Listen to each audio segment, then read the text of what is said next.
बड़ौदा जिला के पलारी ब्लॉक के ग्राम पंचायत कूची में प्राइमरी स्कूल में देहे वाला अनाज वितरण में प्रिंसिपल, शिक्षक और महिला स्व सहायता समूह की लापरवाही आगू है, जिसमें लइका मन ला वितरण करे वाला चावल, दाल, नमक और अचार में गड़बड़ी देखे बर मिलत है। तराजू में तौला के देखे में पता चलिस कि चावल और दाल प्रति किलो 100 ग्राम ले लेके 120 ग्राम तक कम देहे जावत है। एक शिकायत पलारी के बीओ कना करे के बाद बीओ कहिस कि जिन ऐसे करे है ओमन पर कठोर कार्रवाई करे जाही।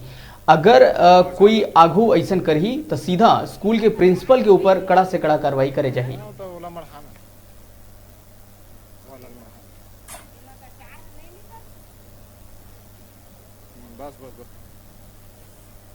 प्राथमिक शाला कूची में सूखा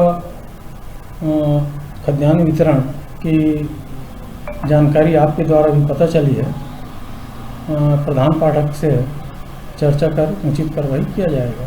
बांटने वाले क्या, अब चूँकि पैकेट शिक्षक या प्रधान पाठक और समूह मिलकर ही बनाते हैं उनके देखरेख पे, और यदि अगर कमी बेसिस है तो प्रधान पाठक की जानकारी लेकर यदि कमी बेसिस है तो उनको वापस कर पुनः सही मात्रा में उन लोग को सूखा खाद्यान्न वितरण करने का निर्देश देंगे। शिक्षकों और प्रधान पाठकों के लिए यही निर्देश है संस्था प्रमुखों को कि तौला कर बांटे, अपने सामने पैकेट बनाए, है ना।